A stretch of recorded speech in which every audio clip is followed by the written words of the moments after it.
Get ready, because today we're going to talk about foreshadowing, and I have 3 different techniques that'll help take your stories to the next level. By the way, my name is Brandon McNulty. I'm the author of Bad Parts, also the author of Entry Wounds, and welcome to my writing channel. One of my subscribers requested a video on the subject of foreshadowing, and I was a little hesitant to do a video on this because, first of all, there's a lot of great advice out there on the topic of foreshadowing. And also, I did a video last year on the subject of setups and payoffs, which deals with very similar ideas, so if you are interested in learning about that, I'll link it up here. But today what I thought I'd do is I thought I would focus in on 3 specific techniques that involve foreshadowing that you can apply to your stories, and these are techniques that don't get enough coverage in my opinion. So we're going to talk about these, and what I'm going to discuss in the video, first of all, we're going to give a very brief overview of what foreshadowing is, then we'll get into these 3 different techniques, and I'll give you some examples to go along with them. But first, let's talk about what foreshadowing is. And very simply, it's a promise to your audience. It's a hint that something will happen down the line. And it can be a variety of different things. It can be a line of dialogue that promises danger. It could be a glance from a romantic interest. It can be any number of things that hint at something that will happen down the line. And it's important that you have these hints in your stories, because when you hint at something and then something happens later on, the audience will make that connection, and then something will go off in their mind, it'll click for them, and they'll say, wow, this story is well put together, it's cohesive. That thing that just happened was hinted at an hour ago in the movie or several chapters ago in the book. Another thing to remember with foreshadowing is that it can be subtle or it can be obvious. Sometimes when it's very subtle, we don't even notice it until there's a payoff later on in the story. And when that payoff hits, we say, oh, now I know why that item was shown to me earlier on in the book or earlier on in the movie. Other times when the foreshadowing is obvious, like sometimes when you have a line of dialogue that is just naturally ominous, we know that, okay, something's going to happen down the line. I wonder how it's going to happen, or I wonder what kind of circumstances are going to take place. And then one last thing to keep in mind with foreshadowing is that you don't want to give too much away when you foreshadow. You want to give clues, and you want to find a balance between telling us everything and telling us nothing. Alright, now let's talk about those 3 techniques that I promised you earlier on in the video.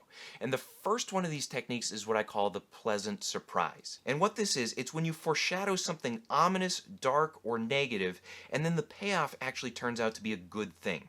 And this works very well because usually when you foreshadow things, you're hinting that something negative is going to happen, and then something negative does happen. And that's because stories thrive on conflict. So you're always going to foreshadow negative things, and then negative things will happen, but every now and then it helps if you could foreshadow something negative and then give us something positive as a result. And not only does this freshen up your story, but it can also add new layers of meaning to your characters. And one great example of this comes from The Godfather. And if you remember, in the opening scene, there's an undertaker who comes to ask for revenge against these 2 guys who brutally beat up his daughter. He makes a request of Don Corleone, and Don Corleone agrees to help, and then he says this. Someday, and that day may never come, I'll call upon you to do a service for me. Okay, so that sounds pretty ominous, and you'd expect that this Undertaker is going to have to pay a major price somewhere down the line. He's going to have to pull off some kind of criminal activity, or he's going to have to hide bodies for the Godfather, or something like that. But what actually happens is that Don Corleone requests a more honorable favor. And after his eldest son is murdered, the Don requests that the Undertaker do everything he can to make the mutilated body look presentable. And it's a surprising moment, and it's also a powerful one, because it's 2 fathers bonding, and they end up trading favors after suffering through family tragedies. The second technique is what I call the death notice, and this is when you explicitly say that a character will die, and you actually mean it. You have to kill off the character in this scenario. And this technique works especially well in novels that have an omniscient or all-knowing narrator, meaning a narrator who has godlike knowledge of the past, present, and future. And Stephen King uses this in a lot of his books. Oftentimes when things are really starting to heat up toward the end, he will end one of his chapters by saying something like, that was the last time he would ever see her alive. And this is a brutal form of foreshadowing, but it's also a very effective way of keeping the audience gripped, because once they hear that line, that was the last time he would ever see her alive, they're wondering, okay, how is she going to die? What are the circumstances going to be? This builds intrigue, it builds tension. Now, if you don't have an omniscient or all-knowing narrator, you can still use this technique. It usually will come in the form of a medical diagnosis. You'll have a doctor say to a character, hey, listen, you only have a certain amount of time to live. And then all of a sudden the audience says, uh-oh, what is this character going to do with their final hours or final days or final weeks or whatever it may be? And we see this in a lot of different stories. For instance, in the movie Gran Torino, Walt Kowalski gets a diagnosis that he's dying, and then it becomes a question of, okay, what is he going to do with the remaining time he has left? How is he going to find meaning in his life? And then the third and final technique is to use your story's inciting incident to foreshadow the final confrontation. Whether you realize it or not, most stories have a connection between their inciting incident and the final confrontation at the very end. And when we're talking about the inciting incident, we're talking about that moment early on in the story that shakes up your character's everyday life and forces them to change or forces them to go on a journey.